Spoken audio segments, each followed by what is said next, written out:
So, a while ago, back in the 2000s, during the age of torture porn and where Saw was king before the remakes came in, there was a movie from the creators of Saw, Leigh Whannell and James Wan, that was a film that I think is starting to get a lot more popular these days. Like, this is a film that definitely feels like it's getting its popularity back, which I greatly appreciate because, like, this film is really cool. And that movie is Dead Silence.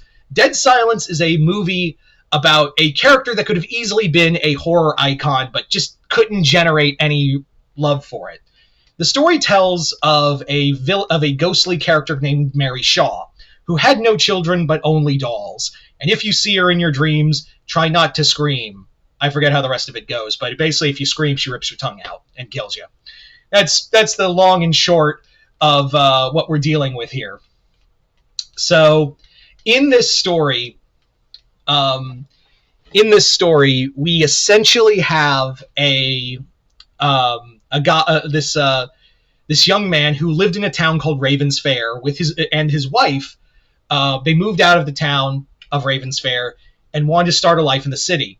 However, the wife gets murdered brutally by a doll named Billy. No, it's not that Billy, though. If I had a nickel for every time James Wan and Leigh Whannell had a puppet named Billy, I'd have 2 nickels, which isn't a lot, but it's weird it's happened twice. Guys, there's other things you could have called the doll. I'm just saying, like, you already used it for Jigsaw. Just use it for something else, guys. Come on. But the movie Dead Silence feels.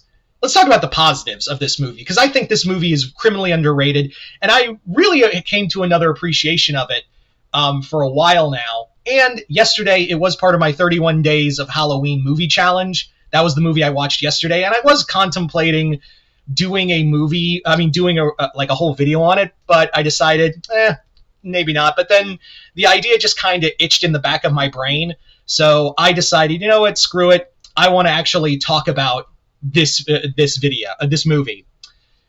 The movie, first off, what I really love about this movie is how much it feels like a classic Universal monster movie. You can clearly see why Leigh Whannell was chosen for both The Invisible Man and then came back for Wolfman. One of those movies is good, but you really see like this love for the classic Universal monsters movies, because this does feel like a modern day Universal monster movie, especially like how they utilize like a more darker version of the classic Universal Pictures logo with the plane flying by, much like in Frankenstein and Dracula. So I really like that. And again, this movie just has this level of atmosphere that you don't see in a lot of Universal horror movies these days. There's this level of like the town of Ravens Fair is like swampy, and there's like a theater in the middle of the swamp, and the Gothic architecture. It all screams classic Universal monsters. And as most of you guys know, I'm kind of a dirty slut for Universal monster movies. So yeah, even Mary Shaw herself feels like a classic Universal monster herself, where has this kind of tragic ending to her, but at the same time you don't pity her, because yeah, she does some really effed up things. And I really like the idea of this ghost. I really do enjoy the concept of Mary Shaw as a antagonist. First off, she's this ghost who has obsessions with puppets and has her soul connected to the puppets, which is really cool. Then you have a whole thing where she not only if you scream, she kills you. So if you don't scream, she can't kill you. So she'll do everything to just like go ooga booga booga to make you scream and then rip your tongue out in your bottom jaw. But on top of that, there was a special other ability she had where if she like killed you, she would add your tongue to her tongue, and she'd have this long venom tongue of tongues. I said tongue like 6 times. But yeah, it allowed her to like copy other people's voices over the phone or like just speaking from far away. Because the idea is that Mary Shaw was a ventriloquist in life. So it makes sense that she would still be like mimicking voices in death, just now on another level. I gotta be honest though, while the town is really like cool, like the town is really neat, and the architecture and the atmosphere is really solid. For the most part, the main character we're following, David, I believe his name is. I can't even remember his fucking name.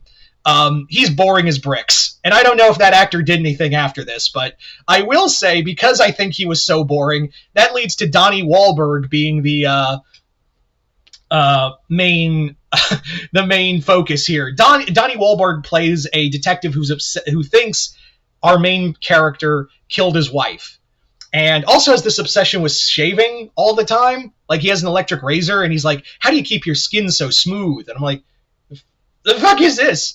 But he does turn out to be like a cool sidekick by the towards the end of the movie, and kind of sucks that he dies. I know it's a minor spoiler there, but I don't want to spoil the ending.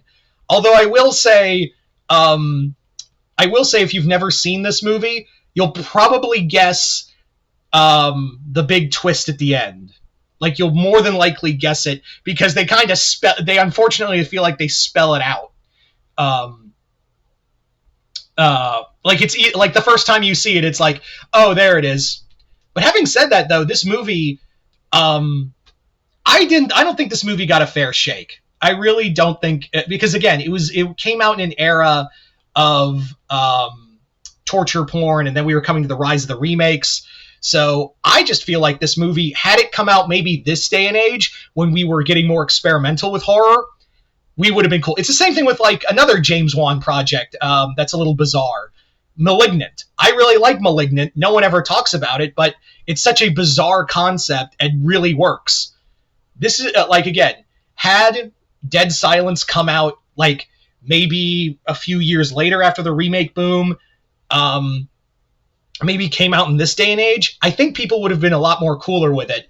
But I also feel like it would have been a Blumhouse project that would have been stifled by budget.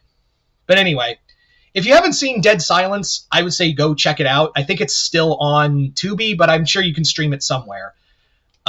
Really cool movie. I wouldn't say it's one of my favorite horror movies, but it's one I always like coming back to because of just the story, the architecture, and just it feels like a love letter to classic Universal horror. So yeah, if you have watched Dead Silence, let me know in the comments below what you guys thought of it. Other than that, hope you all enjoyed this. I'm Mr. Multiverse. I'll see you next time in the Multiverse.